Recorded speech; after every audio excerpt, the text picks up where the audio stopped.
Hmm.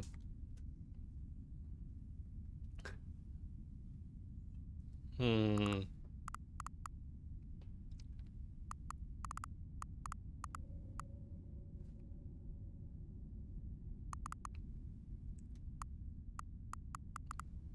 Door to baby.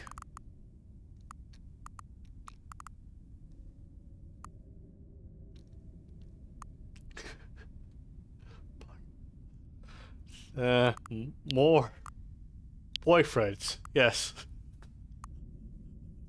The Stanley Parable 3. More boyfriends. Yes.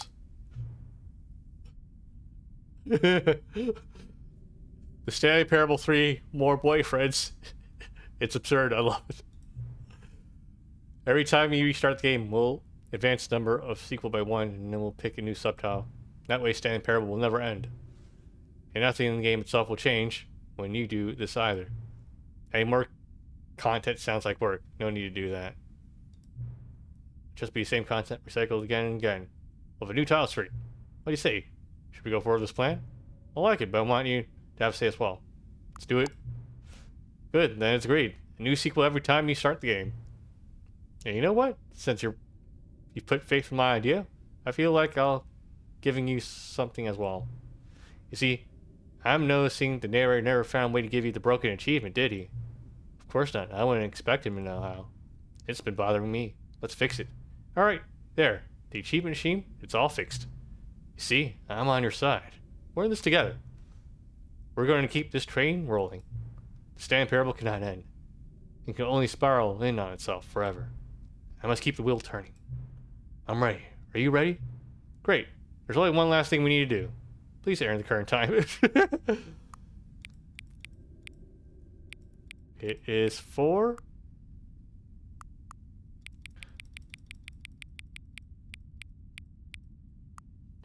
p.m. Okay. Thank you. Please enjoy the Stanley Parable.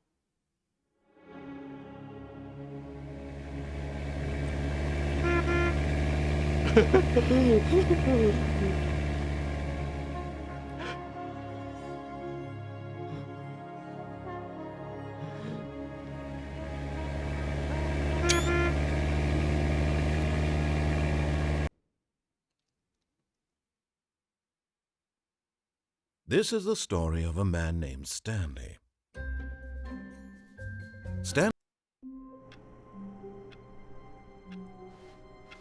Not sure how I'm supposed to get the achievement still. Let me check.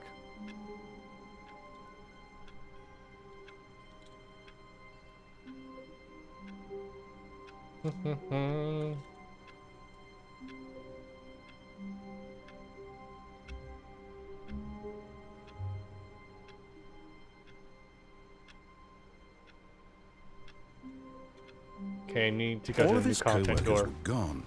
What could it mean? Stanley decided to go to the meeting room. Perhaps he had simply missed a memo. Aha, here it is. Return to Stanley Parable 2 Expo Hall.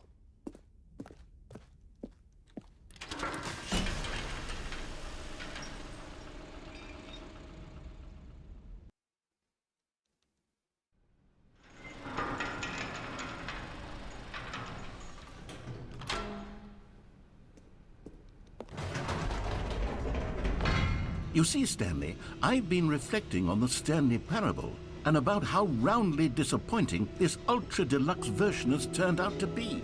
The original Stanley Parable was a landmark, and any new content for it should live up to that legacy. So forget this ultra deluxe nonsense. I say we take it one step even further. Which is why I'm very proud to announce for the first time ever, the Stanley Parable 2.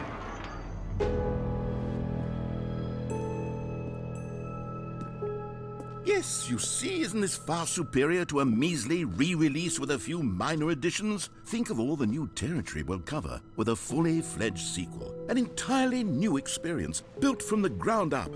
Why, there are so many possibilities. It could go in so many different directions. This is what fans have truly been asking for.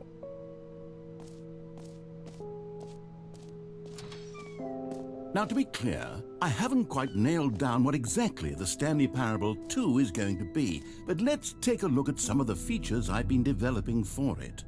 I figure that if I can loosely organize a handful of interesting concepts, that surely the game will sort of naturally spring up around them. It'll all work itself out. Game development is much more of a fuzzy magic than anything scientific or logical, really.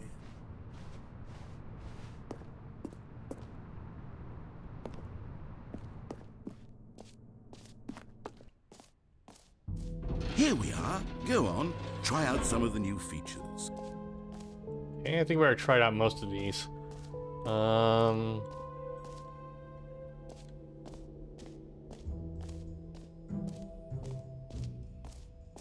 New and easy achievement.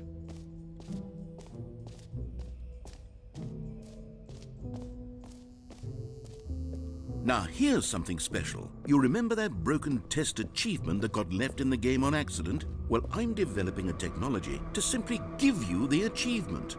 Yes, you see, you'll come to this lever, and when you pull it, the achievement will be given to you. It's as simple as that. We did it. As you can see, the machine is not working yet since... What? Wait, what in the holy hell is going on? You got the achievement? Why did the machine work? Stanley, I didn't fix it. I didn't do anything to it. I swear, it was broken just a second ago. Who fixed it? Is someone here? Are we being watched? Oh, God. Composure, composure. Yes, as you can see, the machine is working as normal, as I intended. All according to plan.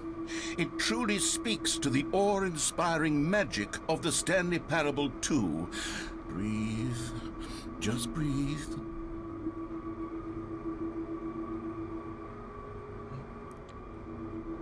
And he has nothing else to say, right?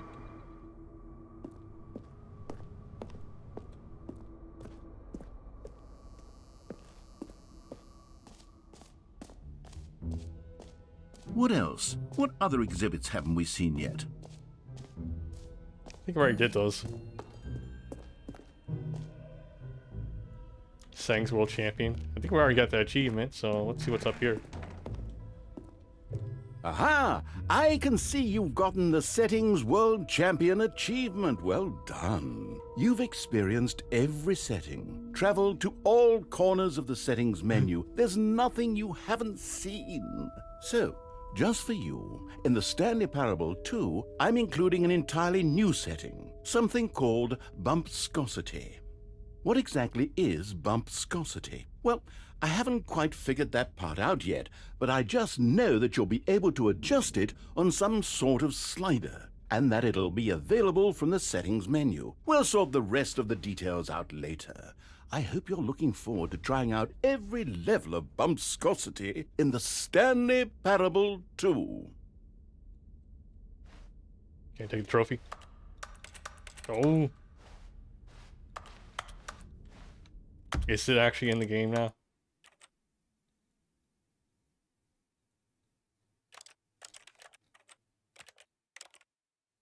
Bumpscosity 1,000.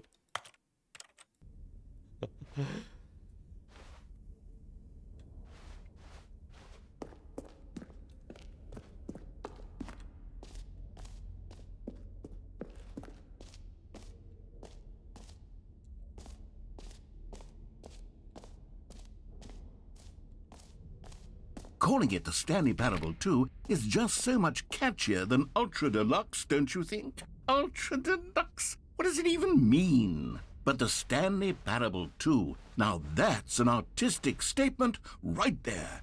It's future-oriented. It screams progress and innovation and long-term franchising potential.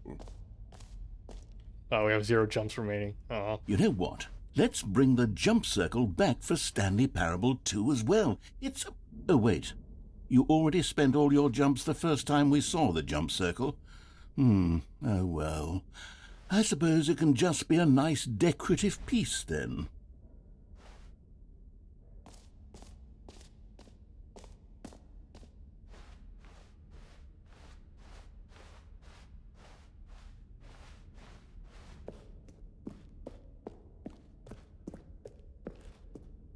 All right. Have you seen everything you wanted to? Ready to move on now?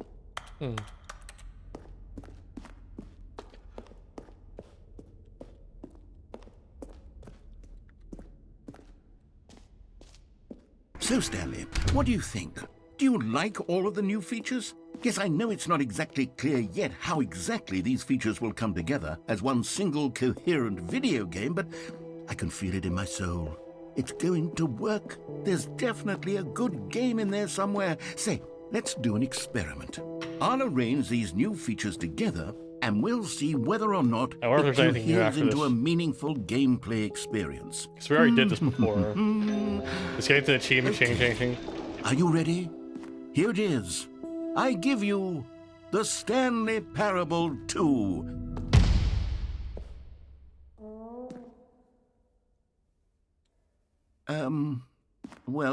I mean, there's potential here, right? It's sort of... Okay, never mind. Hold on, let me do a different arrangement.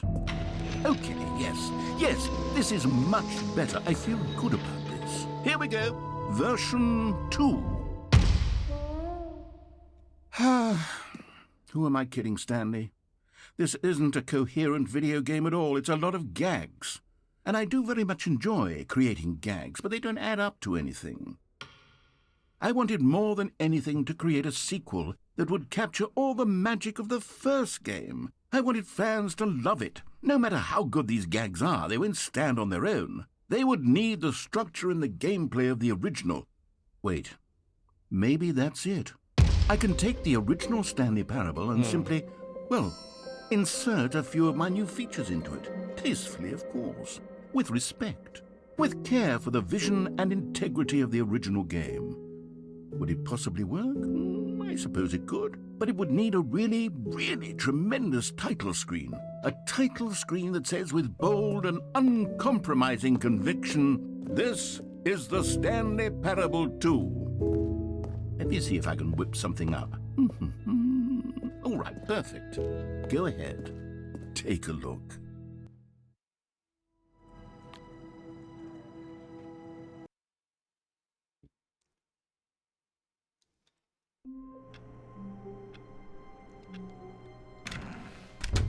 But Stanley simply couldn't handle the pressure. What if he had to make a decision? What if a crucial outcome fell under his responsibility? He had never been trained for that. No. This couldn't go any way except badly. The thing to do now, Stanley thought to himself, is to wait. Nothing will hurt me. Nothing will break me. In here I can be happy forever. I will be happy. Stanley waited. Hours passed, then days.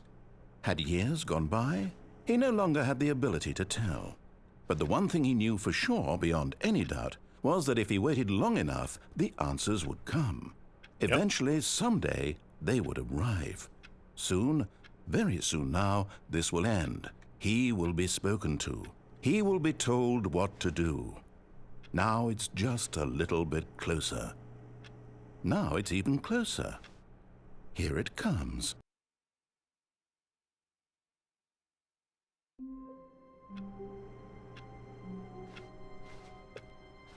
All of his co-workers were gone.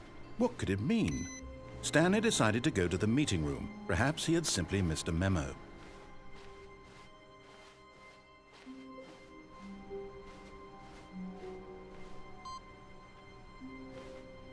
Input received.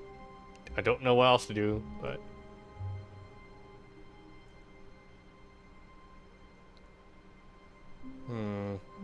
Let me see if there's anything else that I could do. Needs to look some ideas up here.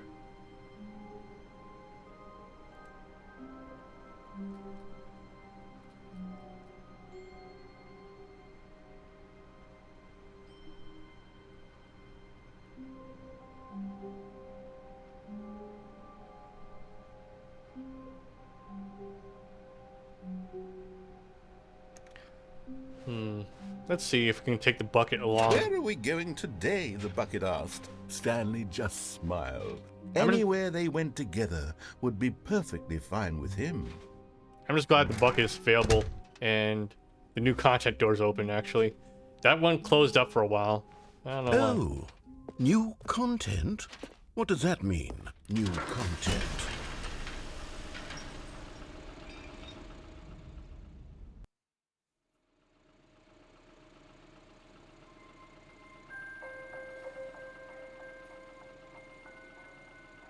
Hello, and thank you for playing the Stanley Parable Ultra Deluxe. As you may know, the Stanley Parable was a video game released in 2013 on home computers. After receiving critical and commercial success, it was expanded upon in 2022 with the Stanley Parable Ultra Deluxe, a reimagining of the game for consoles and home computers. The Stanley Parable Ultra Deluxe features exciting new content that broadens and expands the world of the Stanley Parable, delighting audiences the world over.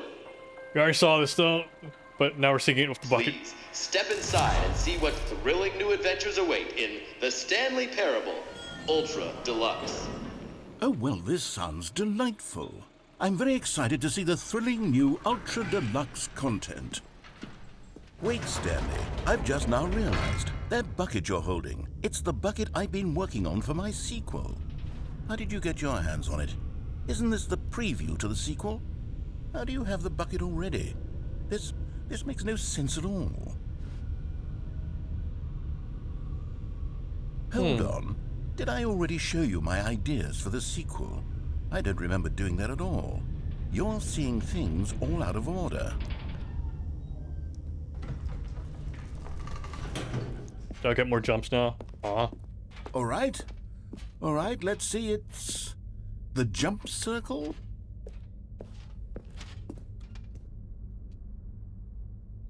No, I ran out of jumps.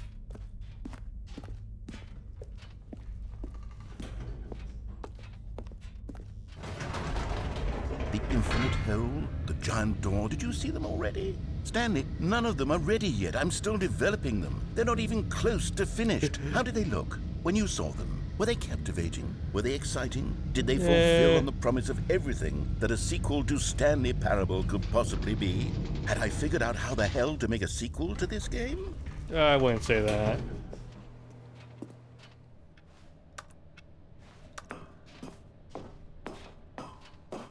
Wait, if you're still carrying the bucket around with you, if the bucket is interesting to you, that means I must have made it correctly. Yes, you carrying the bucket with you everywhere is exactly what I set out to accomplish. The bucket is the exciting and captivating new content that I promised. I did it! I win! I made a sequel to the Stanley Parable! Yes, the sign is correct. Thank you for enjoying the new content. Thank you for taking the bucket everywhere with you, clinging tightly to the bucket, never letting it go. It means I've won. It means I am victorious over the gamers. It is a sweet salve of victory on my soul. Thank you for enjoying the new content. The bucket is the Stanley Parable now. They are one and the same. There is no Stanley Parable without the bucket. I win. I win. I win. I win. I win. I win. I win. I win. I win. I win.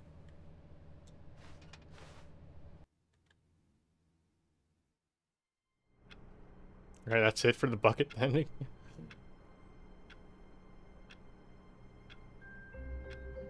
Hmm.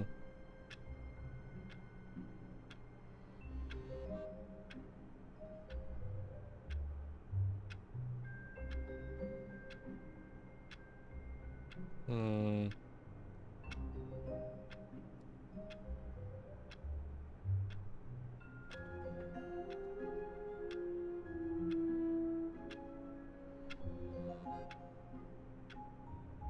I'm trying to see the flowcharts here, what I can do.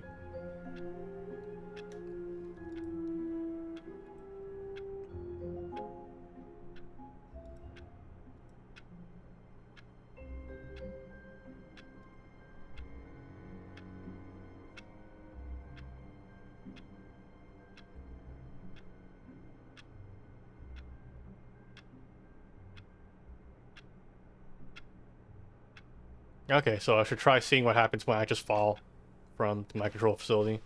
All of his co-workers were gone. What could it mean? Stanley decided to go to the meeting room. Perhaps he had simply missed a memo.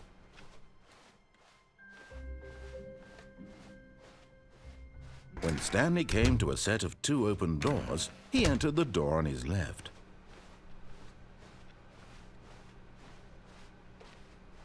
Yet there was not a single person here either.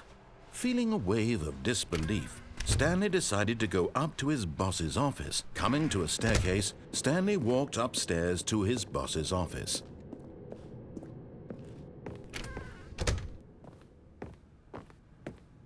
Stepping into his manager's office, Stanley was once again stunned to discover not an indication of any human life. So it got Shocked, reset. Oh. unraveled, Stanley wondered in disbelief who orchestrated this. What dark secret was being held from him? What he could not have known was that the keypad behind the boss's desk guarded the terrible truth that his boss had been keeping from him. And so the boss had assigned it an extra secret. Stanley was in such a rush to get through the story as quickly as possible, he didn't even have a single minute to just let the narrator talk. That kind of anxiety isn't healthy, so he relaxed for a few moments with some calming New Age music.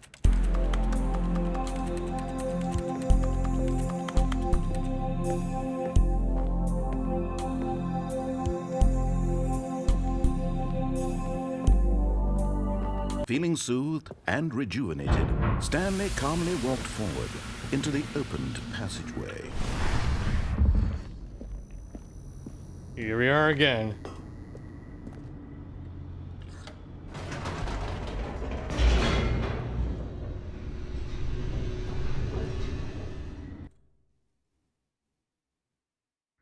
Descending deeper into the building, Stanley realized he felt a bit peculiar. It was a stirring of emotion in his chest, as though he felt more free to think for himself, to question the nature of his job. Why did he feel this now, when for years it had never occurred to him? This question would not go unanswered for long. Stanley walked straight ahead through the large door that read Mind Control Facility. Okay, so what happens if I just fall? Hmm?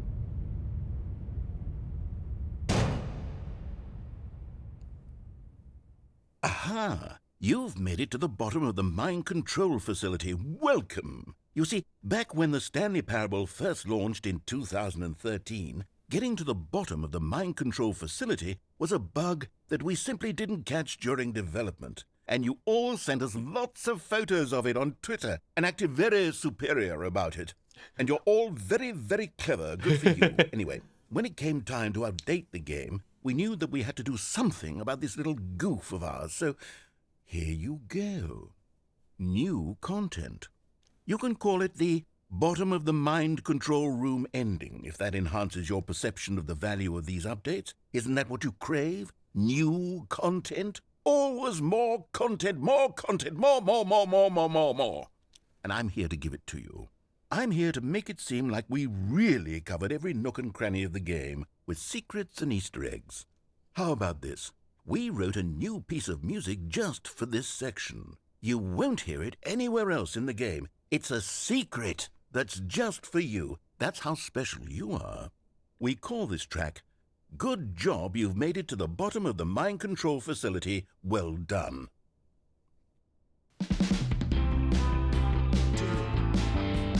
Good job, you did it. Good job. 3, 2, 1. Good job, you made it to the bottom of the mind control facility. You jumped on the catwalk. You should have been careful. You should have been careful.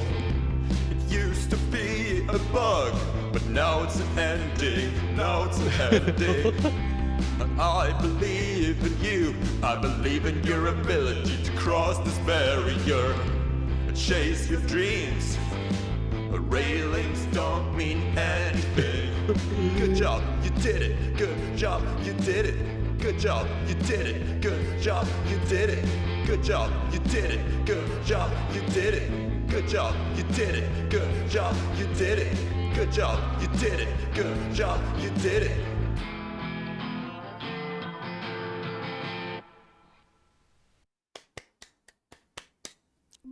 Hell of an ending right there.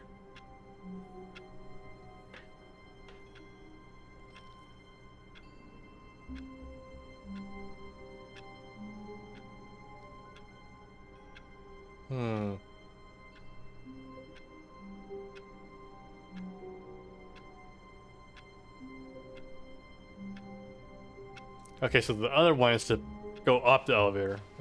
All of his co-workers were gone. What could it mean? Stanley decided to go to the meeting room. Perhaps he had simply missed a memo.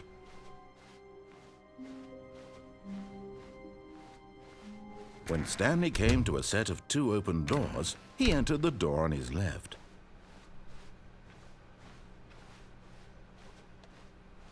Yet there was not a single person here either.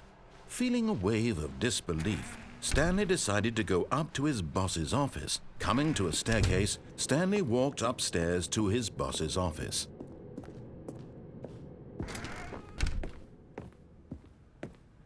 Okay, I think we all know the drill by now. Blah, blah, blah. Dark secrets, the keypad. Stanley pushes some buttons. Oh, hey, look, it's a new passageway.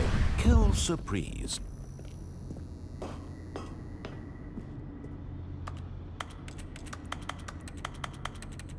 I think I had to press up after I finished the elevator ride.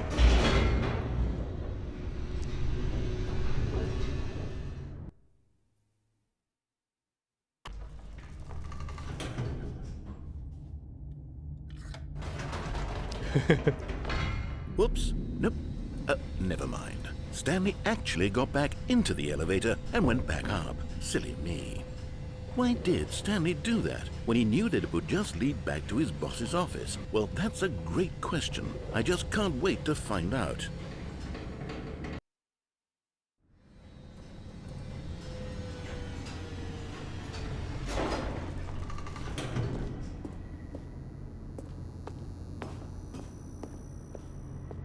Here we are, Stanley. It's your boss's office. Exactly the way it was before you got onto the elevator. It's still just exactly what it is. What a decision you've made to come up here and look at the office again. This has fleshed out the plot of the story in new and fascinating ways I could have never anticipated. Yep. It's that keen eye for storytelling that you have. An incisive rapid fire of critical plot points, one after the other, weaving a rich tapestry of uncompromising narrative. Wow. I'm bolted to the edge of my seat.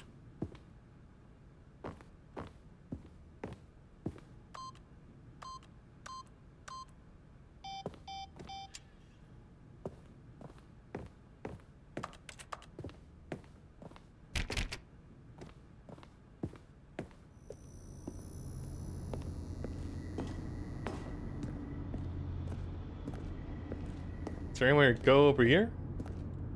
Huh.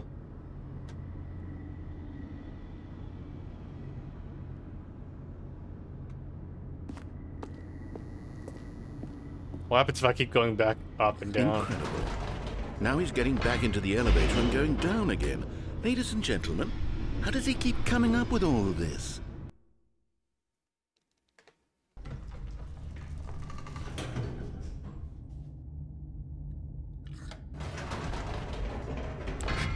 Did you think we were going to go forward down the spooky corridor? No. It's time once again to go back up in the elevator. I can't even begin to grapple with what might be up there. Is it the boss's office again?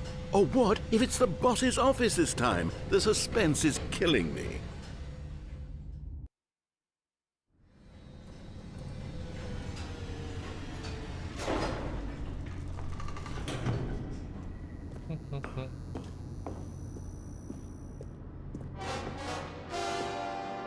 Oh my God, it's the boss's office.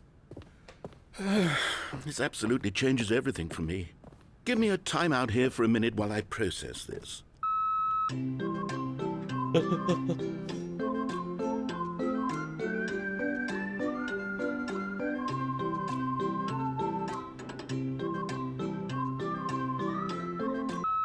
Okay, I'm ready.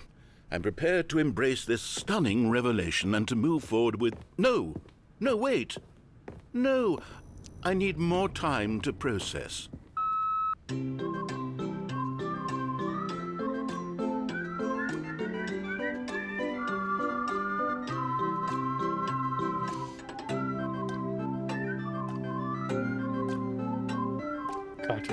Contemplating.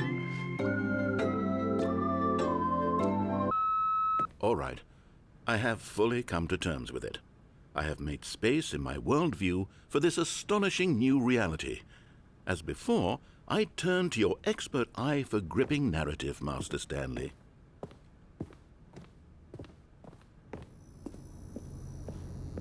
What happens if I do this again? Of course. Going back down in the elevator. How did I not anticipate it? I mean, sure, now it's obvious, but you have to understand that 30 seconds ago, this kind of thing had never been attempted before. I had no frame of reference to even anticipate it. That's just how revelatory Stanley's decision-making is. A breath of fresh air in a landscape of storytelling that has grown stale and repetitive.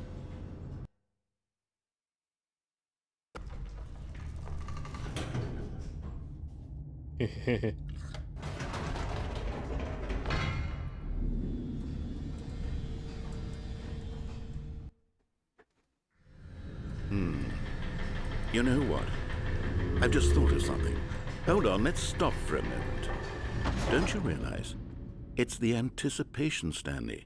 You and I, we have no way of knowing what will be at the top of this elevator. But the suspense, the agony of waiting and anticipating and having to guess, that's the real thrill. Oh, I simply don't want to let that feeling go. It's so precious, so fleeting. Why don't we take this elevator ride nice and slow? Oh no. There we go. Isn't this so much more exciting? You know, Stanley, it seems like nowadays the only thing that audiences want is to be shocked as loudly and frequently as possible. They want big, explosive moments flung right in their faces from the very moment that things get started. But where's the tension? Where's the trust in the audience to build a slow and nuanced appreciation for the story, the characters? Why aren't we given time to imagine the surprises, to have to think and to anticipate, and then to marvel at the eventual reveal? This is storytelling, Stanley. What you and I are doing right now. This is the most exciting narrative to be developed in years, and it's really all because of you. You're the one who took this bold step of revisiting the exact same locations over and over. Truly, I mean it. This is unique and different. It's not like anything else out there. You see, I want stories that surprise me, Stanley. I want to have to think. I want to be engaged and not pandered to. We're being fed such unimaginative drivel all the time, and we all know it, which is why we're so starved for content that makes us feel sharp and vital and alive. That's why people like you so much, Stanley, because you're not afraid to spit in the face of tradition. You're a role model, you know? People look up to you. Which is why, though I didn't know when to spring this on you, but, well, I've gathered a little press conference for you, so that you can talk about your work and your storytelling and your life. Yes, I know you're not much for the public eye, but I thought it would especially mean a lot to the people who have been following you from the beginning. They really look up to you, Stanley. I don't know if you realize the impact you have on them. This is the kind of gesture that might leave a tremendous impact on them for the better. Oh good, we're here. Fancy. Okay, the room where we're holding the press conference should be just around the corner here somewhere.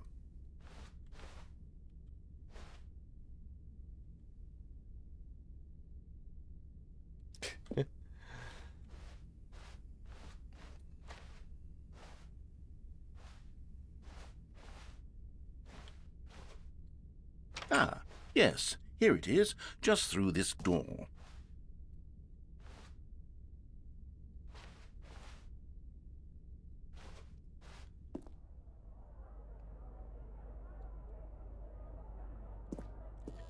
All right, are you ready? I've told them you're going to speak a little bit about the nature of surprise in storytelling. and what it means to craft a truly unpredictable narrative. Oh, don't worry. You'll do great. Just be yourself and speak from the heart. I'm really proud of you, Stanley. Okay, it looks like they're ready for you. Go get 'em. Up again, down again, Stanley story.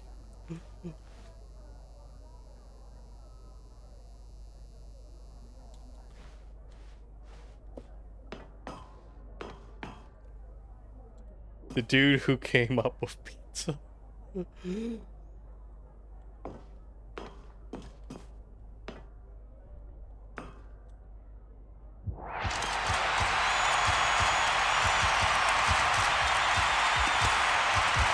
That person over the cliff right there.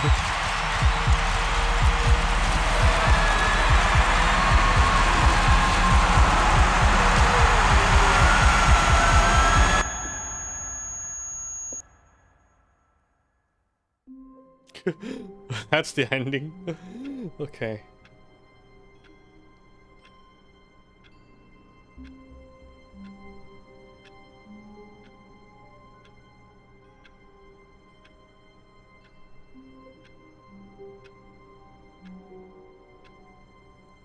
Okay, let's use the bucket modifier now. How long was I sitting there? Stanley wondered to himself. Minutes?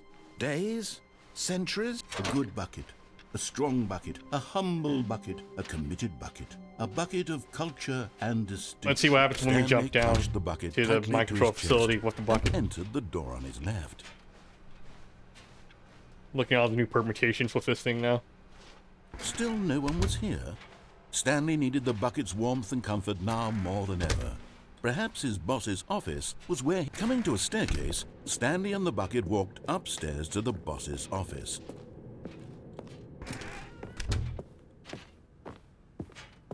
Stepping into his manager's office, Stanley was once again stunned to discover not an indication of any human life. Crushed, but Stanley guessed the correct code by sheer luck. Was it that the bucket knew all along? Was the bucket guiding him? Yes, this is certainly the most logical explanation.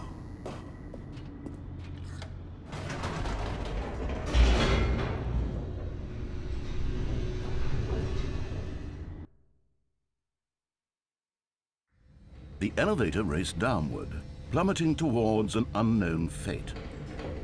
It would be all Stanley could do to keep himself together, if not for the bucket.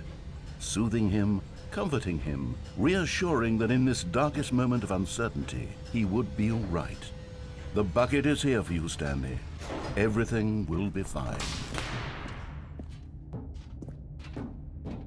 Stanley and the bucket walked straight ahead through the large door that read, Mind Control Facility. Okay, let's jump with the bucket here.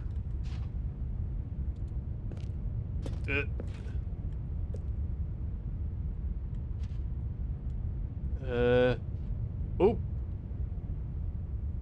But just as Stanley was about to proceed further into the mind control facility, he tripped and fell over the railing and into the dark void below. Thankfully, he fell directly onto the bucket, which safely cushioned his fall. Now, what to do next? Stanley wondered. Stanley and the bucket could find no way out of this enormous pit, and so eventually they decided that the best thing to do would be to simply get comfortable down here. So they set up a little couch and relaxed. It really wasn't so bad down here, a bit cold perhaps. After some time had gone by, they installed a few shelves as well, and a sort of kitchenette that was useful for when the bucket was craving paninis. But it wasn't until the rugs and the standing lamps came in that it really started to feel like a home. In fact, after some tube time, TV. Stanley realized that it had been ages since he had even thought of the mind control facility at all. He'd never gotten to fully explore what was up there, never been able to unearth the many mysteries of the mind control facility. This lack of closure began to eat at him. Soon he was dwelling on his regrets, and the state of their home slowly decayed as Stanley became withdrawn and neglected the cleaning. It unsettled the bucket deeply. Stanley wasn't usually like this. The bucket tried to reach out to him again and again, but to no avail. All Stanley could think about, all he could talk about, was going back, doing it over again, staying on the path.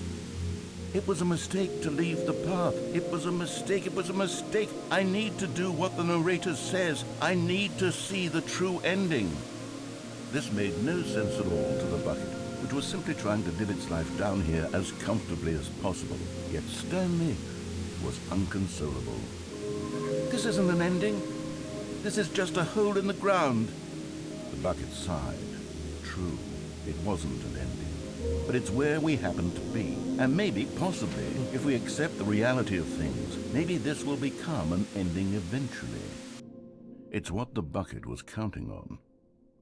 The two of them waited for a very long time.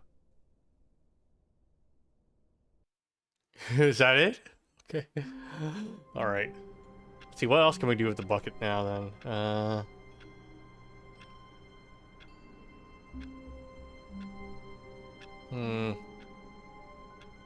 I'm looking at options here.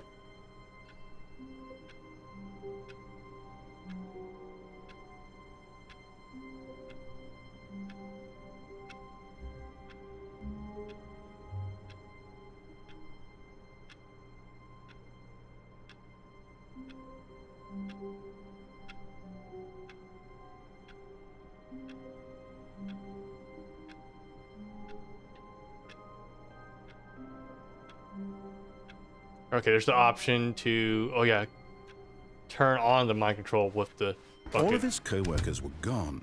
What could it mean?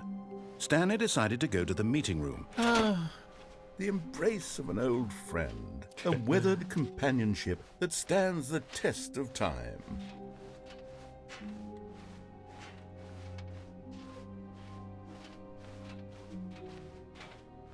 Stanley clutched the bucket tightly to his chest and entered the door on his left. Still no one was here. Stanley needed the bucket's warmth and comfort now more than ever. Perhaps his boss's office was where he'd find her. Coming to a staircase, Stanley and the bucket walked upstairs to the boss's office.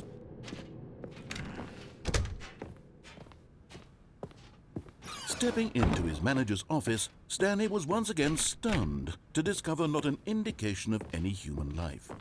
Crushed by the weight of this revelation, Stanley may have broken down into an emotional dumpster fire, but Stanley guessed the correct code by sheer luck. Was it that the bucket knew all along? Was the bucket guiding him? Yes, this is certainly the most logical explanation.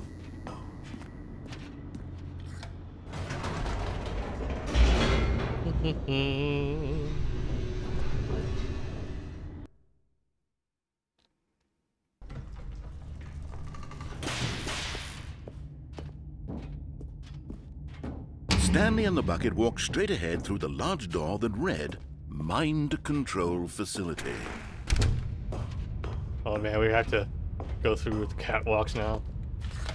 The lights rose on an enormous room packed with television screens. What horrible secret did this place hold? Stanley and the bucket both wondered to themselves.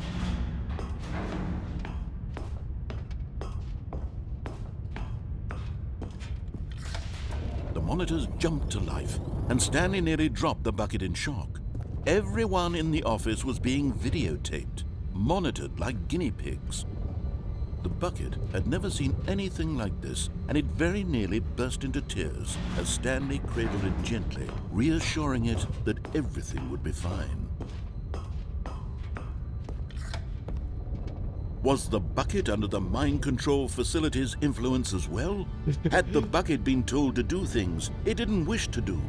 What kinds of things does a bucket want to do or not want to do in the first place? These questions raced furiously in Stanley's feeble mind. No! He screamed into the bucket. He couldn't accept it. His own life in someone else's control. Never! He squeezed the bucket tighter. His one friend in the entire world. At this point, he could trust no one except for the bucket. But here was the proof. The heart of the operation. Controls labeled with emotions, happy or sad or content. Walking, eating, working, all of it monitored and commanded from this very place.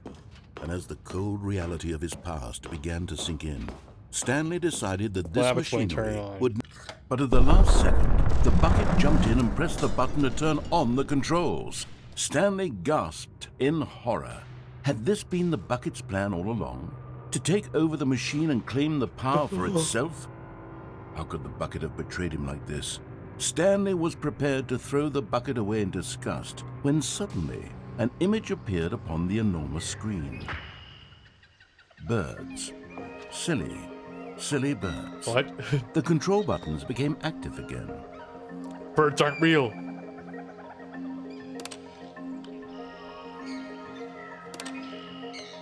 Stanley flipped through one video of silly birds after another, and then it dawned on him. This wasn't a mind control facility at all. It was a facility for monitoring and surveilling silly birds all over the world. The mind controls were only a facade to disguise its true intentions. Had the bucket known this all along?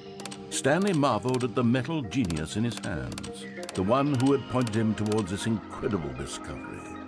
Stanley and the bucket never found freedom because they spent the rest of their lives here in this place, flipping through live streams of the silliest birds imaginable. Of all the possible paths his life could have taken, this one was surely the best. And Stanley was happy. Best ending confirmed.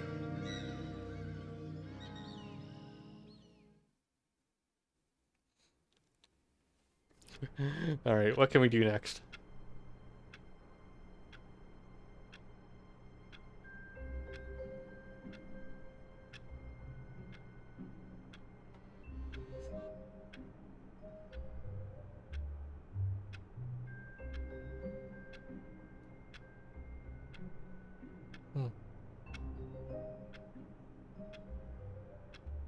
Okay. Another option is to kill ourselves with the bucket in the How long was he sitting there? path. Stanley wondered to himself. Minutes? Days? The bucket made Stanley want to be a better man and a better co-worker.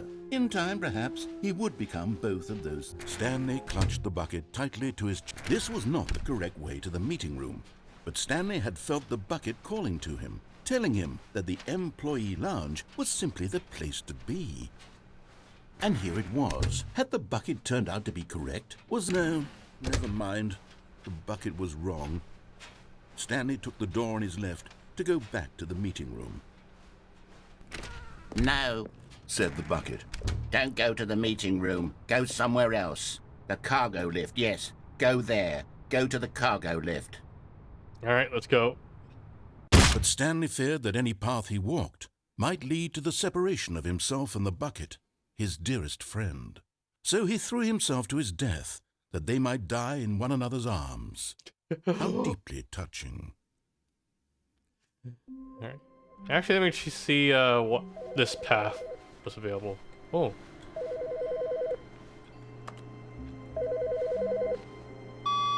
Good morning. Thank you for contacting the Future Happiness Foundation. We are confirming your shipment of 1,327 cardboard boxes to your place of work. Can you verify that this is correct?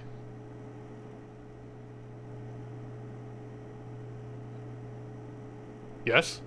No? Understood. Your order will be canceled immediately. Thank you again for contacting the Future Happiness Foundation. Okay.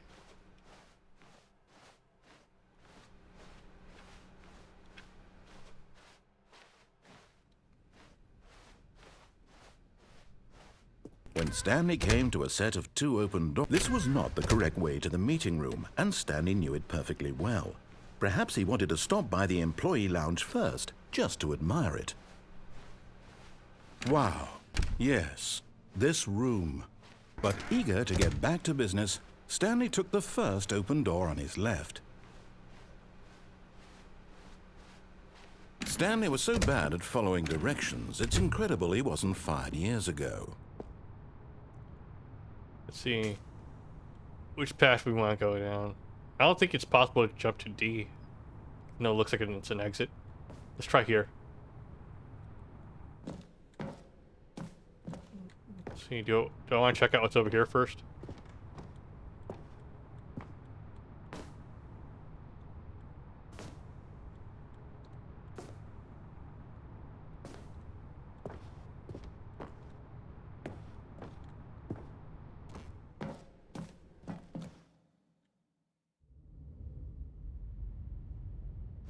Stanley had now gotten himself so far off the beaten path that it seemed the office had begun. So far off the beaten path that it seemed the office had begun. So far off the beaten path that it seemed the office had begun.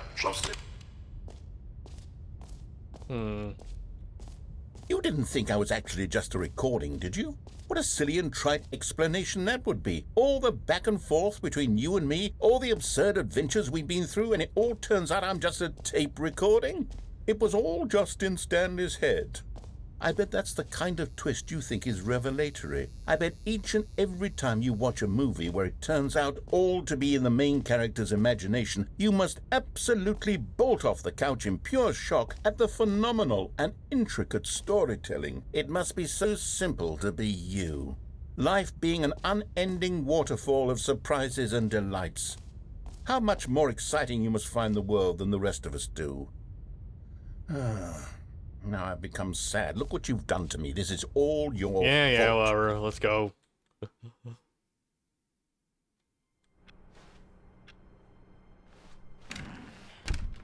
They changed up the architecture a bit here.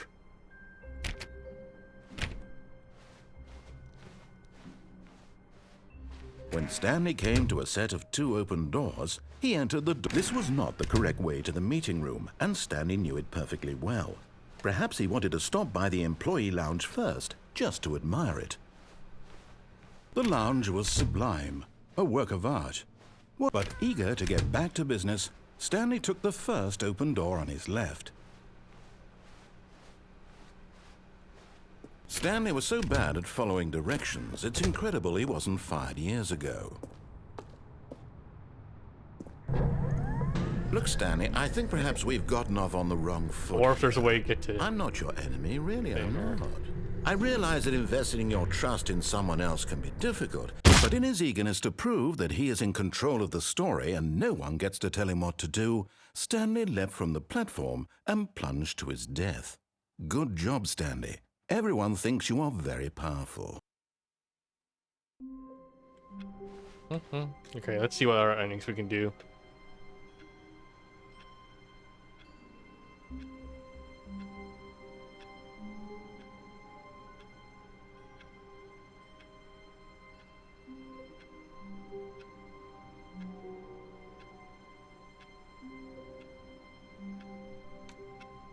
All of his co-workers were gone. Okay, let's grab What could Bucket it mean? again. Stanley decided to go to the meeting room. Perhaps he... Not everyone is so lucky to have a bucket, but Stanley is a very lucky fellow. Very lucky indeed. Stanley clutched the bucket tightly to his chest and entered the door on his left. This was not the correct way to the meeting room, but Stanley had felt the bucket calling to him, telling him that the employee lounge was simply the place to be. And here it was. Had the bucket turned out to be correct? No, never mind. The bucket was wrong. Stanley took the door on his left to go back to the meeting room. Nah. No, Said the bucket. don't go to the meeting room. Go somewhere else. The cargo lift, yes. Go there. Go to the cargo lift. Okay, hold up. Let me check which way I was supposed to go.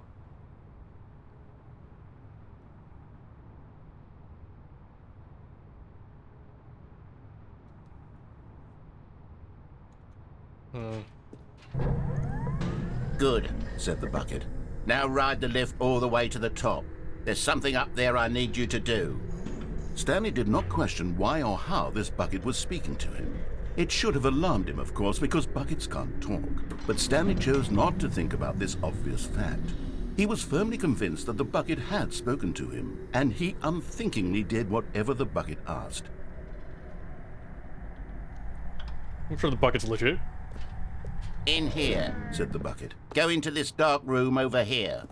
Stanley once again obeyed blindly.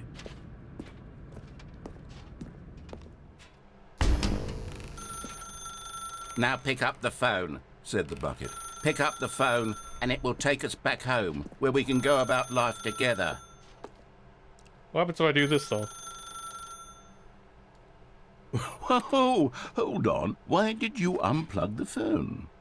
Were you trying to resist the bucket's orders? Stanley, I was joking. Obviously, the bucket isn't talking to you and telling you to do things. Buckets can't talk. It was a joke. Don't you get the joke? It's funny, Stanley. A talking bucket. Can't you see? Oh, goodness. I must have really bungled up the delivery if you actually took me seriously. Where did I mess up the joke? Should I have paused for longer or spoken quicker? Comedic timing is so difficult. I wish I were better at it. But there isn't exactly an instructional video on comedy that one can watch to fully... Oh, wait, yes, there is. It's sitting right here. Let's take a look. What is comedic timing? What is comedic timing? How does it work? How long should it last? How can it be used to effectively silence your political enemies? I don't know about and the more last one. importantly, can it be taught in its entirety within 90 seconds? Thankfully, the answer to all of these questions is yes. Let's dive deeper. If you've ever told a joke or made someone laugh, in all likelihood, you did it while standing 50 to 80 centimeters from them in a room of no more than 76 degrees Fahrenheit, with one of your arms raised straight upward at a 15-degree angle from your body. These are the optimal conditions for good comedic timing. To begin the joke, start by stating and spelling your name. Next, provide a brief synopsis of the joke, including the specific times at which the recipient of the joke will laugh, and then spell out your name a second time. With these steps complete, it's time to begin the humor. Speak the entire joke in no more than 18 seconds and no less than 13 and a half, pausing only for bathroom breaks when necessary. When the joke has concluded, it is customary to inform your listener that the joke is over by declaring in your loudest possible voice, "I'm Dunny with the funny." Let's practice screaming, "I'm Dunny with the funny" now. I'm Dunny with the funny. Good. This saying is a perfect example of expectations management, which is the cornerstone of good comedy. Finally, it's time to hand out surveys. Collecting hard data from your audience on how rapt they were throughout the joke is the only way to grow or learn as a comedian. An effective survey should be no less than 10 pages long and should include the same question reprinted several times, just to ensure the survey taker is actually paying attention and not simply filling in answers at random. And that's all there is. With these strategies at your disposal, you'll have audiences doubled over in laughter and even tripled over in laughter in no time at all. Just remember to let them stop laughing at some point, you gut-busting little scamp. After all, we're each of us needed on the front lines of the war to fight the 12-legged invader who threaten our very existence. Wait, what? And to very likely die in a hailstorm of bullets and mandibles. All of us That's must new. be prepared Didn't know to give about our that. lives to this noble cause, just as our children must do after us, and their children after them. Godspeed, and may Earth reign supreme.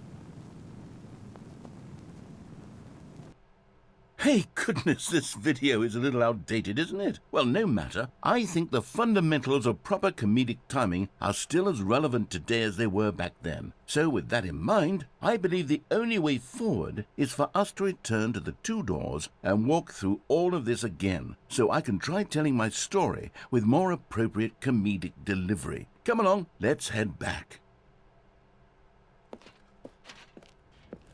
And back.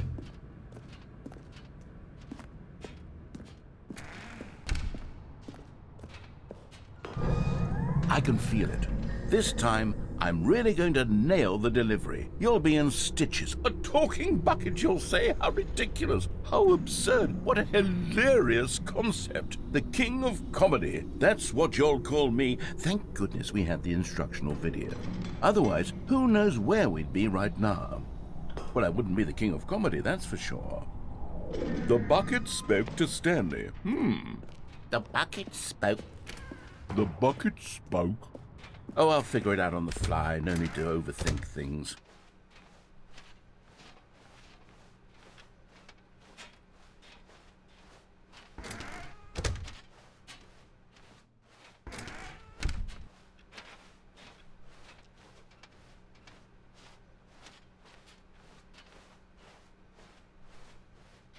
Here we go.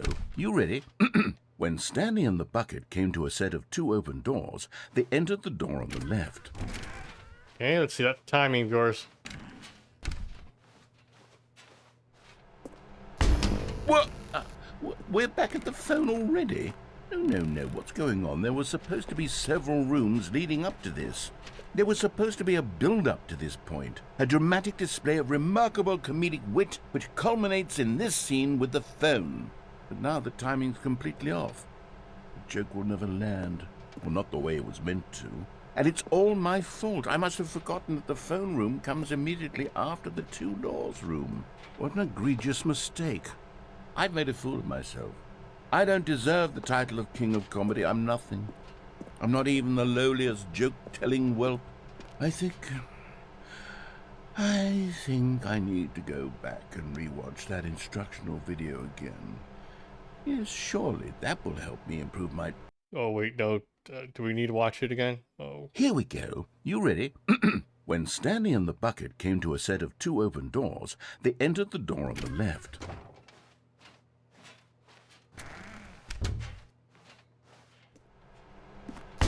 What? We're back at the phone already? No. Here we go. You ready? When Stanley and the bucket came to a set of 2 open doors, they entered the door on the left.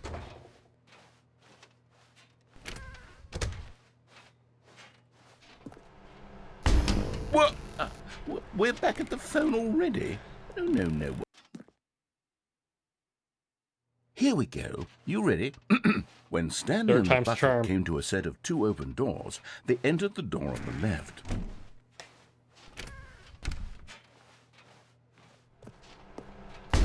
What? We're back at the phone already? No. Here we go. You ready? When Stanley and the bucket came to a set of 2 open doors, they entered the door on the left. No. You were supposed to go through the door on the right, leading back to the phone. Did you not even look at the instructional video? I think this is all covered very clearly. There's no way I can make the comedic timing work now. It's done. The joke is completely done and over. It's all your fault, Stanley. I'm going to be ridiculed in the community of other joke writers. I'm going to be shamed at every one of our meetings from now on. All because you couldn't watch a simple video and take a hint. Are you proud of yourself for bringing me down, Stanley? Are you proud? Stanley, you love the bucket so much it's like you... it's as though all of your other most prized possessions pale in comparison. Har. Well, let me try that again, Stanley. I heard that you are pale with shame over how unabashedly in love with a bucket you are. No? Still not? Is it the delivery? Pale with shame. Pale with shame? Pale... What's another word to describe a bucket? Stanley, this bucket is so metal. I think I saw it playing guitar. No. We're getting away from making fun of Stanley's obsession with the bucket, which was the whole point of this. I'm no good at these jokes. I need more instructional videos. That's exactly what it is. That's what will make me the king of comedy again. More instructional videos. Let's see. Okay, good. That's over. More bucket modifiers. All of his co-workers were gone. What could it mean? Stanley decided to go to the meeting room. Perhaps he had... It takes a lot of humility to carry a bucket so magnificent. Stanley checked his ego and then proceeded onward. Stanley clutched the bucket tightly to his chest and entered the door on his left. Let's try the elevator thing with the boss's room again. Still no one was here. Stanley needed the bucket's warmth and comfort now more than ever. Perhaps his boss's office was where he'd find answers. Coming to a staircase, Stanley and the bucket walked upstairs to the boss's office.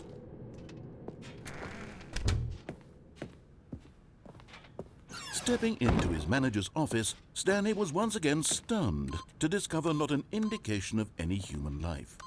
Crushed, but Stanley guessed the correct code by sheer luck. Was it that the bucket knew all along? Was the bucket guiding him? Yes, this is certainly the most logical explanation.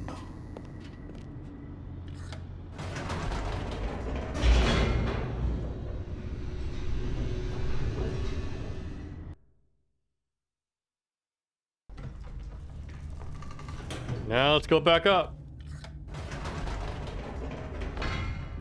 Wait, Stanley said to the bucket. Can we go back up? When I was pressing those keypad buttons, there was something very intriguing about the number 3. I want to go back so I can try pressing the number 3 again. The bucket said nothing.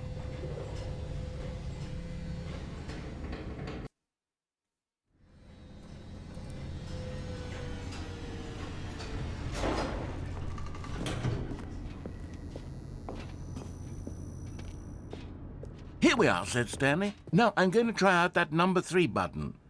He took the bucket over to the keypad and began absolutely slamming on the number 3 over and over and over.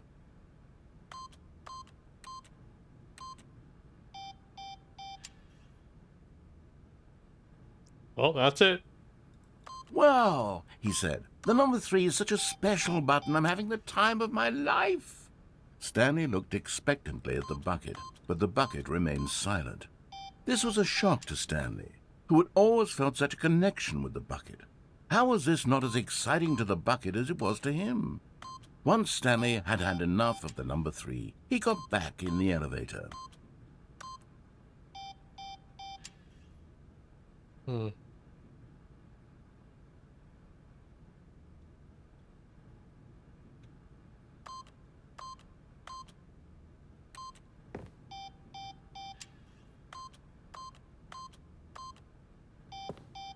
Okay, one more time.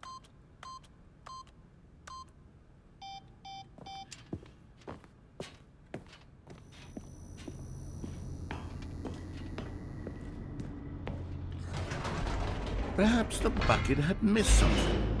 Perhaps it had not seen how much joy Stanley got from slamming the number 3 repeatedly.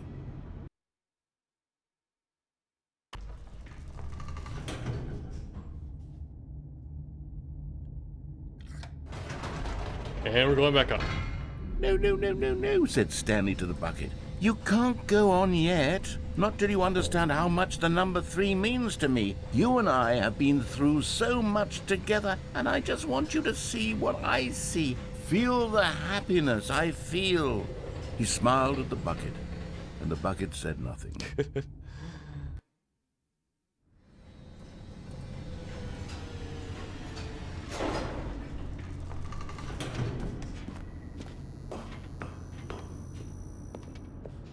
Here we go, said Stanley. This time I'll really show you. He ran to the number 3 and began to wail on it like a musician on a beloved instrument, weaving a concerto of truth and passion. He wielded the number 3 like a fine artist would wield a paintbrush. He told stories through the number 3, stories of his dreams and hopes and fears. And the whole time, he looked to his bucket for a reaction of some kind. Anything to let him know that the bucket appreciated what he was doing. The bucket conveyed absolutely nothing at all. Only silence. Come on, bucket. Crushed by a wave of dejection, Stanley returned to the elevator.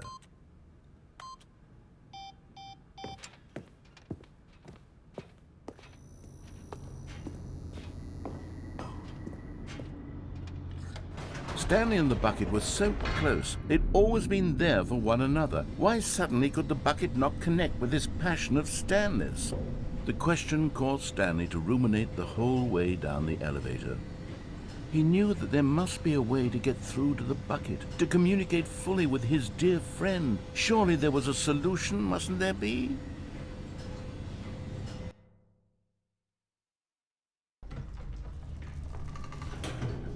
Back up.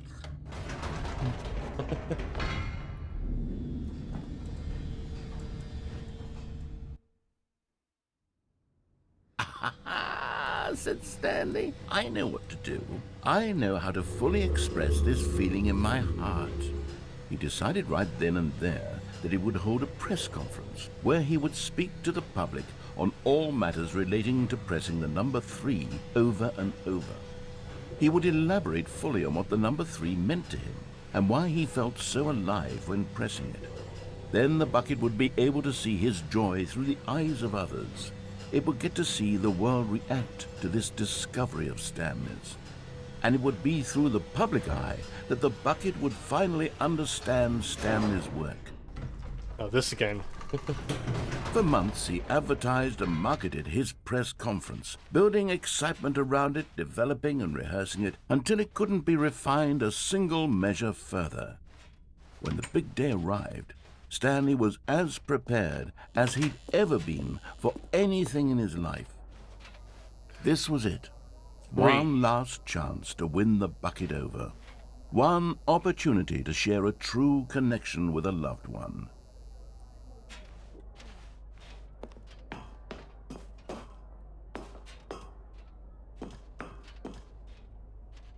There was no one here. Nobody had come to the press conference to hear Stanley speak, to listen to him talk about what it really means to press the number 3 on a keypad over and over. He was unloved, uninteresting, he was a failure, and in that moment Stanley knew that the bucket would never again take him seriously. There would be no connection, no deeper understanding. The bucket merely sat there in his arms, indifferent. And so it began that slowly, over many years, the two of them grew more and more distant. They spoke less and less, neither wishing to state the obvious, that any sense of real respect between them had eroded since that day at the press conference. There would be no more games, no more long conversations about passion and pursuit, only a silence that consumed the space between friends. And Stanley, having for once in his life discovered the warmth and comfort of true companionship, was cast back into the unremarkable normalcy of loneliness.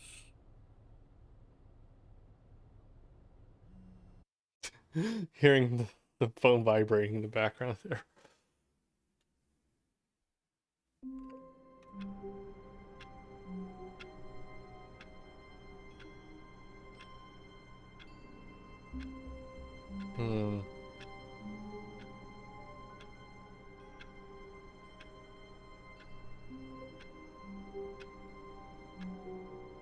Did we already do the escape run with the bucket also?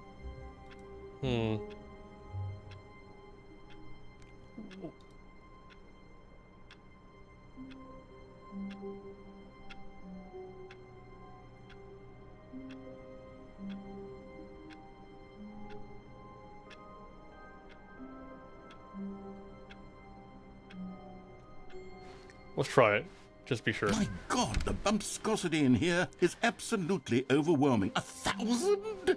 You people have got to be nuts. How can you stand this much bumpscosity? Oh, input received. Stanley cradled the bucket in a gentle embrace, protective yet delicate, assertive yet compassionate. Stanley clutched the bucket tightly to his chest and entered the door on his left. Still no one was here. Stanley needed the bucket's warmth and comfort now more than ever. Perhaps his boss's office was coming to a staircase. Stanley and the bucket walked upstairs to the boss's office.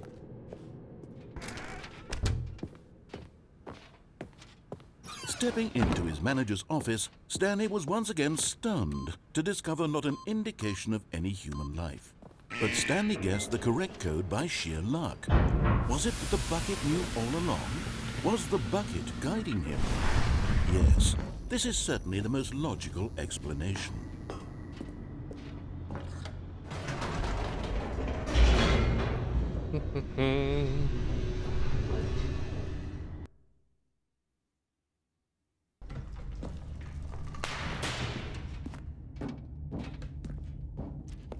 Stanley and the bucket walked straight ahead through the large door that read, Go this way, Mind bucket. Control Although this passageway had the word escape written on it, the truth was that at the end of this hall, Stanley and the bucket would both meet a violent death. The door behind them was not shut. Stanley and the bucket still had every opportunity to turn around and get back on track. At this point, Stanley and the bucket were knowingly walking forward into a very painful death for each of them.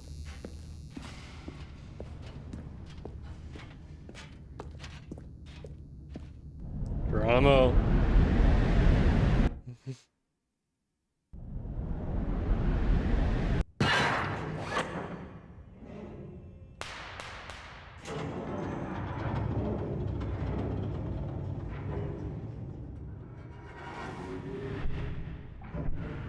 As the machine whirred into motion and Stanley and the bucket inched closer to their demise, Stanley reflected on how meaningless the bucket's warmth and comfort had turned out to be. To be sure, it puts the mind and the soul at ease to embrace the bucket, but what use is a sense of ease when you're about to be crushed to death? This is what Stanley thought to himself, and he sort of kicked himself for wasting so much time carrying a bucket everywhere. Farewell, Stanley.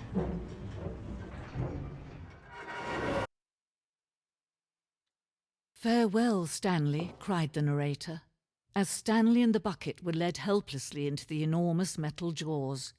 In a single visceral instant, the bucket's life came to an end, as it was crushed violently to death. Rip.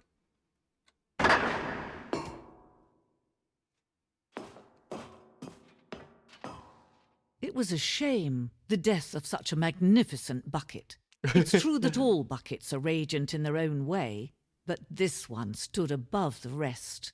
It was a glorious bucket to behold.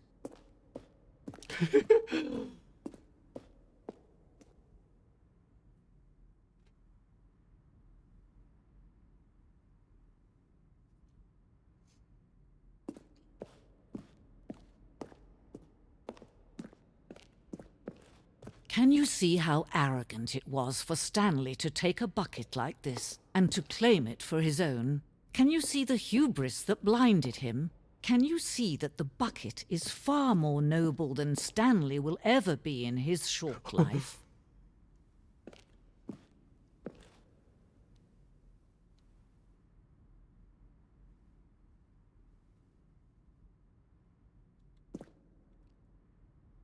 $25 buckets. Okay.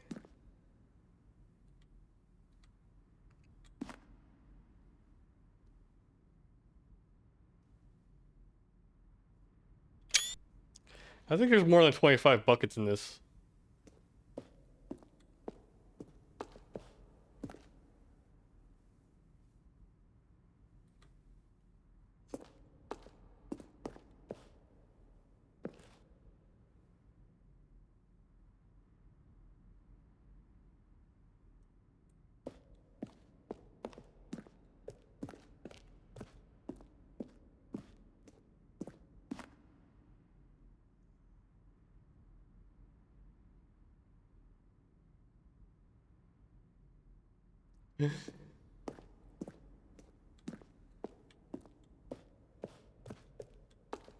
Okay, what's over here?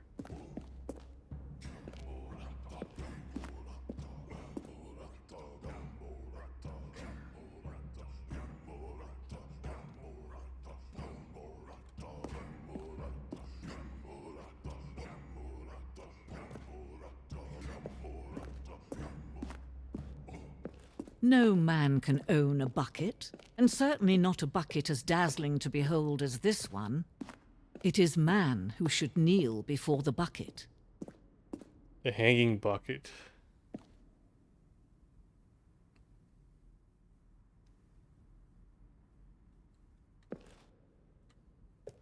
Guess we're gonna fall.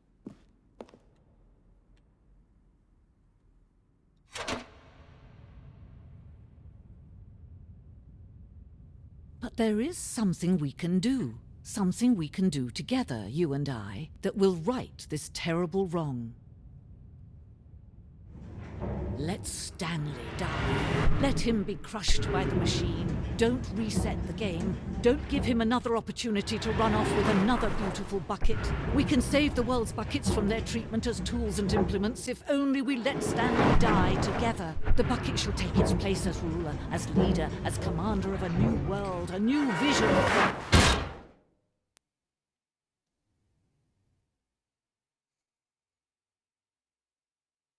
Is that it? Oh yeah, it usually ends with black screen there, right? So, yep. Alright, let me see if there's any other interesting things we can do here.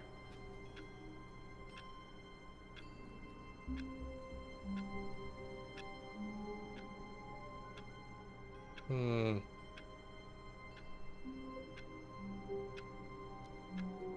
think I've seen most of the bucket modifiers now.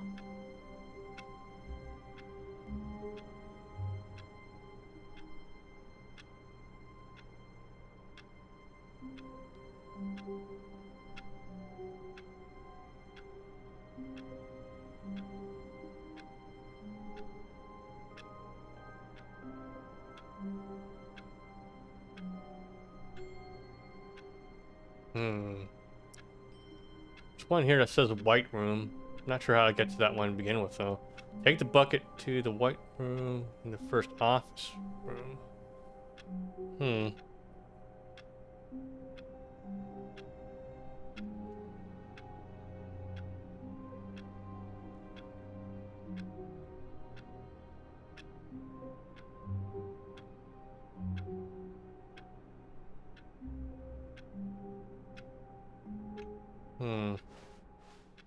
All of his co-workers were gone. What could it mean? Stanley decided to go to the meeting room. Perhaps he had simply missed a memo. Yeah, there's the awaiting input. No matter how computers hard also. Stanley looked, he couldn't find a trace of his co-workers.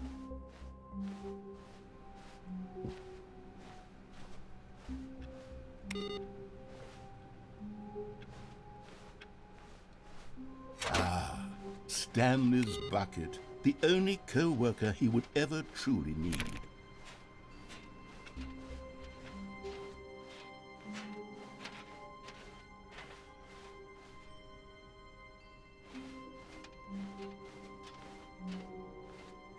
Pretty sure those computers were always here, though, in the beginning.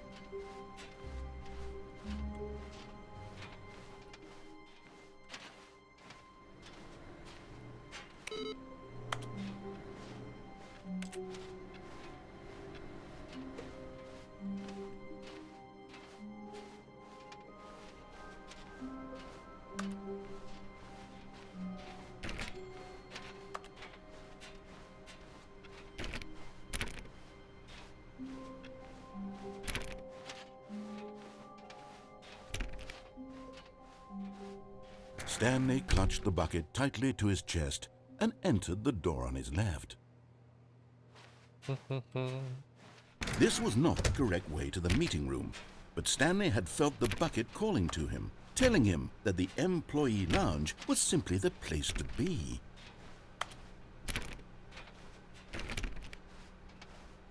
And here it was. Had the bucket turned out to be correct? Was this... No, never mind. The bucket was wrong. Stanley took the door on his left to go back to the meeting room.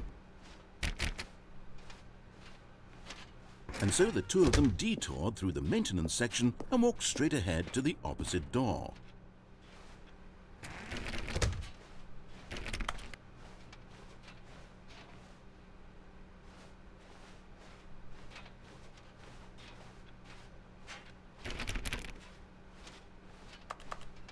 Still no one was here. Stanley needed the bucket's warmth and comfort now more than ever. Perhaps his boss's office was... Oh, Stanley, can you feel it? The broom closet. It wants the bucket. You can feel that, can't you? The aura of jealousy. It's as clear as day. This broom closet believes it deserves the bucket. I can really feel it now.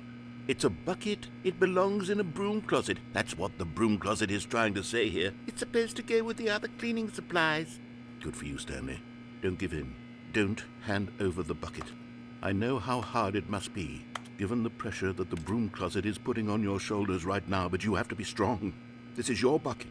This is your companion and lifelong friend. You can't hand it over. Oh no. We're getting into name-calling now, it seems. Is this how low the broom closet has sunk, that it has to resort to this stream of petty insults simply in order to get you to hand over the bucket? Stanley, I never liked this broom closet for a variety of reasons, but even this is worse than I had imagined. And wait, now the broom closet has the gall to imply that you and the bucket are not truly deep and lasting friends? That your relationship is purely superficial and convenient? That your life is so banal and meaningless that you'd feel the same sort of kinship towards any inanimate object which happened to lay in your path in an even partially enticing manner? Well, I never. Go on, Stanley. Lay into it. Yes, really Stanley. tell the broom closet off for its demeaning comments. Expand on the wide variety of experiences you and the bucket have shared together. Go through each of them point by point. Share your journal entries detailing the rich emotional landscape of your feelings for the bucket as they have changed and evolved over the years. Let him have it. Yeah. Right on, Stanley. Okay, I've got you something which I think will help settle this debate once and for all. Here we go.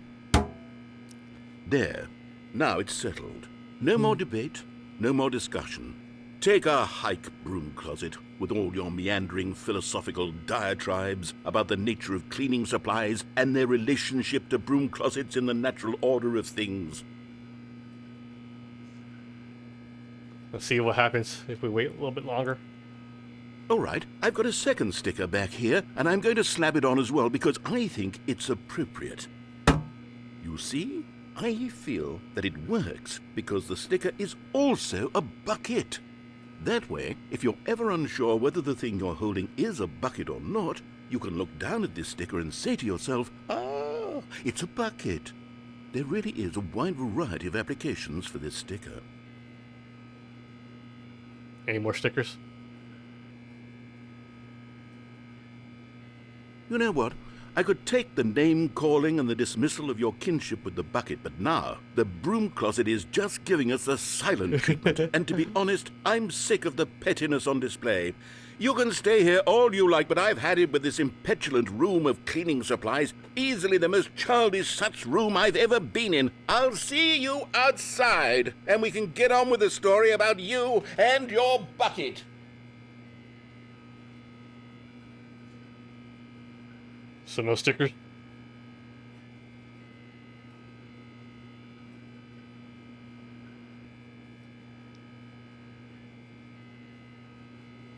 Huh? Huh?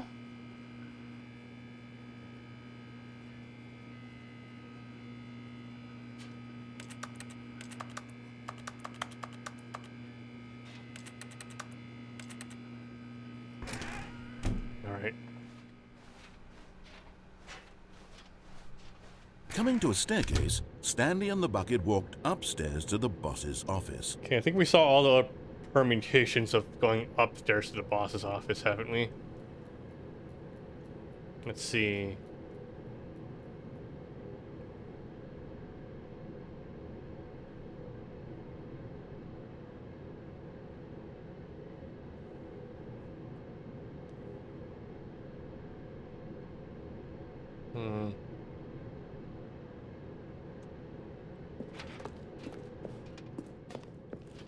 Let's see. Can we go here?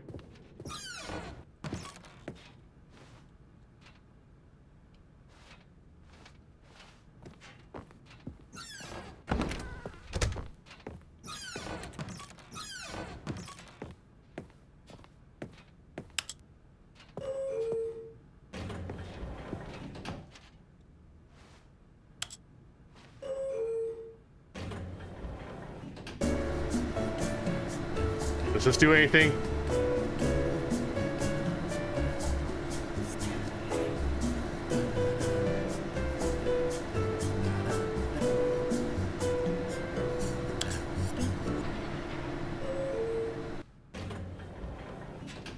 No, it doesn't.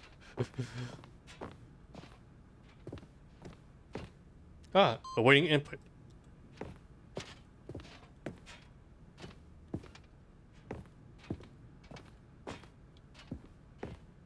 Stepping into his manager's office, Stanley was once again...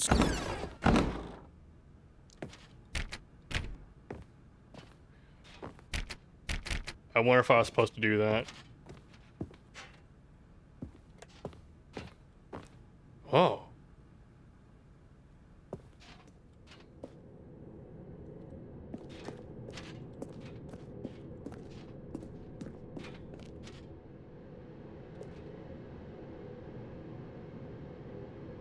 Well, it's just the way back down, right?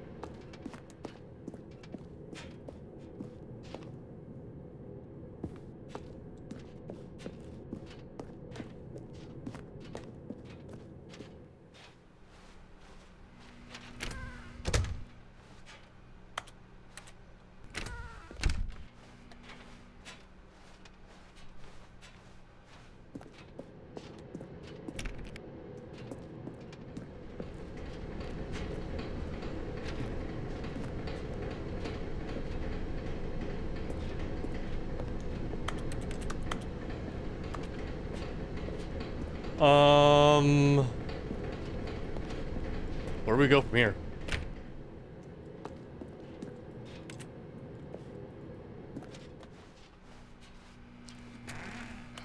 not sure if this is on purpose or not.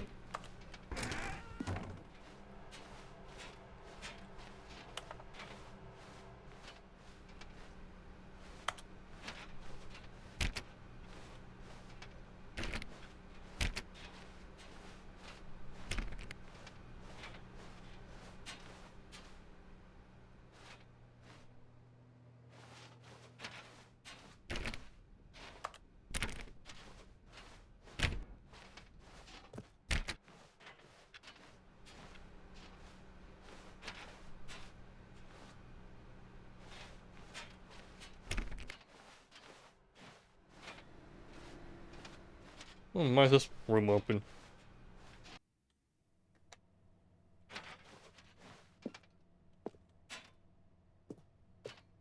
This is new?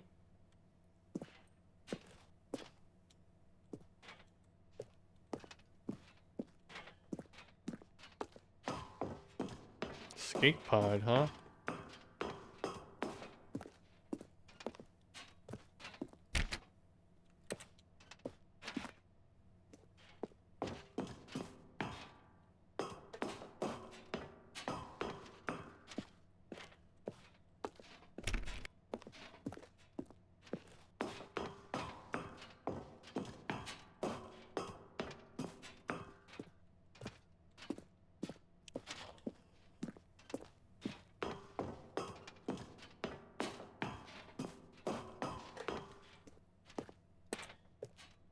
How much more?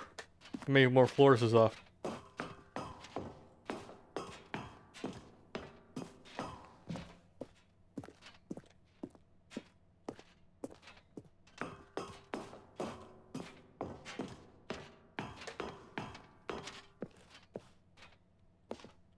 Escape?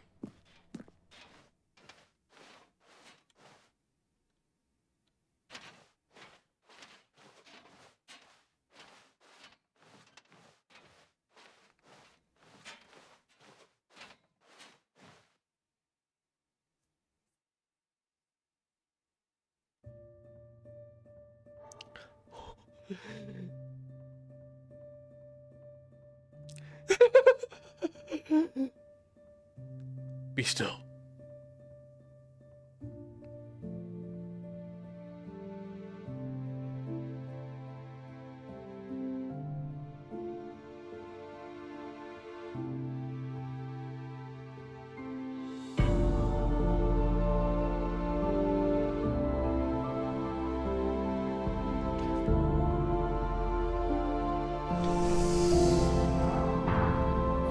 There's room for like a human being in that, you know, Stanley.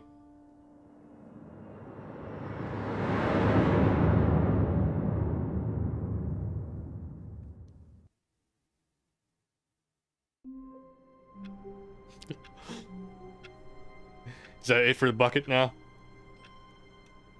Let me check one more thing. I feel like I'm kind of seeing everything I want to see, but let me check the awaiting input one. Let's see. Is there anything for that?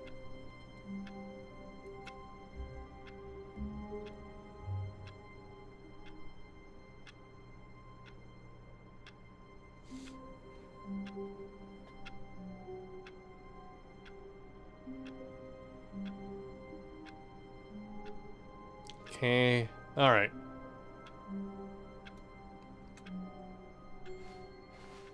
All of his co-workers were gone. What could it mean? Stanley decided to go to the meeting room. Perhaps he had simply missed a memo. No matter how hard Stanley looked, he couldn't find a trace of his co-workers. How do I... Okay, input received. And then the last one... Okay, so they say go back to Stanley's computer. Oh, too late though. Guess I'll die. No, the bucket's gone! No! So that's what it is. We finally exhausted all the bucket opportunities.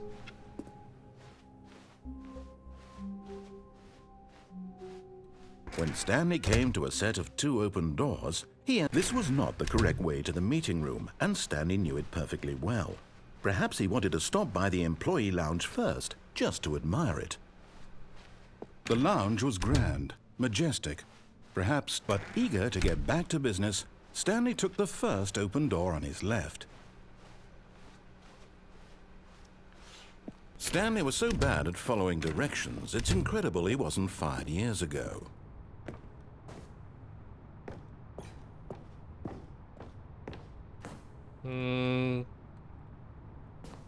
Guess I'll kill myself. But in his eagerness to prove that he is in control of the story and no one gets to tell him what to do, Stanley leapt from the platform and plunged to his death. Good job, Stanley. Everyone thinks you are very powerful. Here we go. Awaiting input.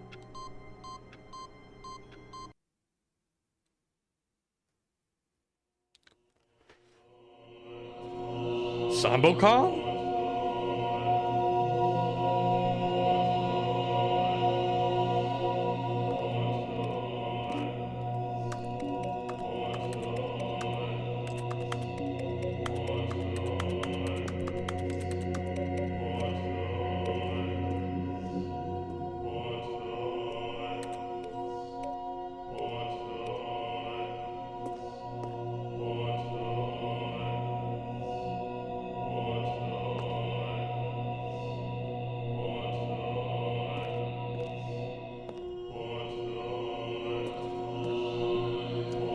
What do I do now?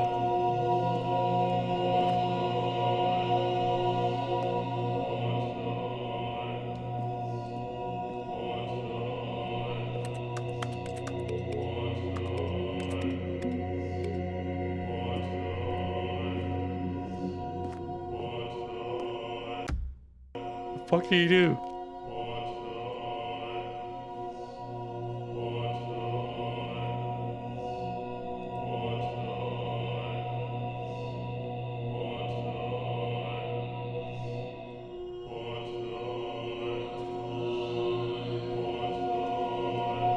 Okay, there's nothing else to this ending. Okay. I had to check. Okay.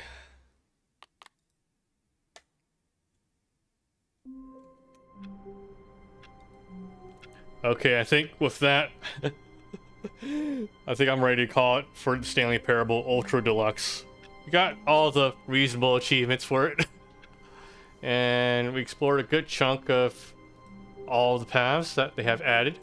I don't think I explored all of them, but let's not push ourselves too much here. Plus, that just leaves plenty of content for people to experience on their own time. So I think that's gonna be it for the Stanley Parable Deluxe. For anyone who's watching, thank you for watching. Thank you Zebrahead and Chex Party for stopping by and participating in chat. And yeah, I'll see you guys next time with whatever game we play next. Good night, everyone. Bye bye.